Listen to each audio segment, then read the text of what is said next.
তো নমস্কার বন্ধুরা, দোকান থেকে তো তোমরা অনেকেই পান্তুয়া কিনে খেয়েছো। তো বাড়িতে কিভাবে ওরকম সুস্বাদু পান্তুয়া বানাবে সেটা জানতে গেলে এই পুরো ভিডিওটা দেখতে হবে। তো খুব সহজ উপায় তোমাদেরকে দোকানের মতো সুস্বাদু পান্তুয়া আমি বানিয়ে দেখাবো। তো চলো দেরি না করে ভিডিওটা শুরু করা যাক। আমি তিনখানে এই সাইজের রাঙালু নিয়ে নিয়েছি, তো যেটাকে ছাড়িয়ে আগে প্রথমে ফ্রেশ করে নিতে হবে। তো বন্ধুরা দেখে নাও, আমি একদম ছাড়িয়ে ধুয়ে ধুয়ে ফ্রেশ করে নিয়েছি রাঙালুগুলোকে। তো এবার কি করতে হবে, তো এবার একটা গ্রেটার দিয়ে এগুলোকে একটু ভালো করে গ্রেট করে নিতে হবে। তো বন্ধুরা দেখে নাও, সমস্ত রাঙালুকে একদম ভালো করে আমি গ্রেট করে নিয়েছি। তো এবার তোমাদের যেটা করতে হবে, তো বন্ধুরা কড়াই বসিয়ে কড়াইটাকে ভালো করে গরম করে নিয়ে ওতে 3-4 চামচ মতো ঘি দিয়ে দাও। ঘিটাকে কড়াইয়ের চারিপাশে একটু লাগিয়ে দাও। এখানে আমি 3টে এলাচকে দেখো বন্ধুরা একদম ভালোভাবে থেতো করে নিয়েছি। তো এলাচটা দিয়ে দেবো, এই গ্রেট করে রাখা যে রাঙালুগুলো ওটা দিয়ে দেবো। তো বন্ধুরা রাঙালুটা দিয়ে একটু হালকা নেড়ে নিয়ে 1 গ্লাস জল দিয়ে দেবো। মধ্যে এরকম 1 কাপ সুজি অ্যাড করে দেবে, দিয়ে ভালো করে নাড়তে থাকো।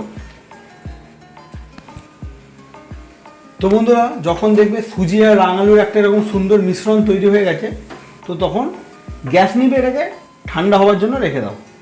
তো এবার থালা নেবে, তার মধ্যে একটু ছানা নেব।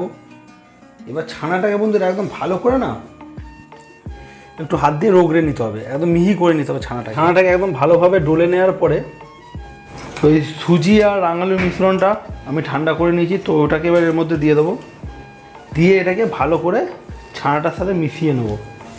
যতটা ভালো করে পারো মিশিয়ে নাও। এটাকে ভালো করে মিশিয়ে একটা আমি দেখো এরকম গোল ডেলা বানিয়ে নিয়েছি।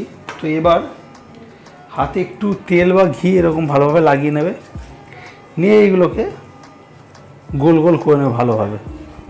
তো এগুলোকে একটু সুন্দরভাবে গোল গোল করে নিতে হবে তোমাদেরকে। তো দেখো এরকমভাবে সুন্দর সুন্দর গোল করে নাও প্রত্যেক কটাকে। তো বন্ধুরা দেখে নাও, এখানে একদম পান্তুয়াগুলোর কাঁচা অবস্থা একদম রেডি হয়ে গেছে। তো এবার এটাকে জাস্ট ভেজে নিতে হবে। তো বন্ধুরা তেলগুলো গরম হয়ে গেছে, তো এবার একটা একটা করে পান্তুয়া আমি এর মধ্যে ছেড়ে দেবো। পান্তুয়া একদম ভাজা রেডি, জাস্ট দেখো একদম রেডি হয়ে গেছে। তো এবার এগুলোকে রসে চোবাতে হবে। তো বন্ধুরা এগুলোকে দেখো একদম লাল লাল করে ভেজে তুলে নিলাম। তো বন্ধুরা সমস্ত পান্তুয়া ভেজে নেওয়ার পরে তো আস্তে করে এই যে রসটা যা বানিয়েছি, এই রসের মধ্যে আমি সমস্তগুলোকে চুবিয়ে দেবো ভালো করে। তো বন্ধুরা চুবিয়ে মোটামুটি 1 ঘন্টার মতো রেখে দাও, যাতে রসটা একটু ভালো করে ভেতরে টেনে নেয়।